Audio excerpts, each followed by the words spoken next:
pork belly. Ayan na nagsama sibuyas, bawang at saka luya. Ayan. Isunod natin ang ating light belly. Lang, gisa-gisa. Ayan guys, igisa lang natin hanggang sa lumabas ang taba ng baboy. Ayan. Kunti pa. Ayan. Ayan na guys. Nasa ganda na yung ng ating baboy.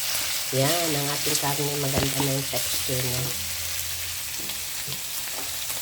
Ilagay natin yung ating ginisang bagoong.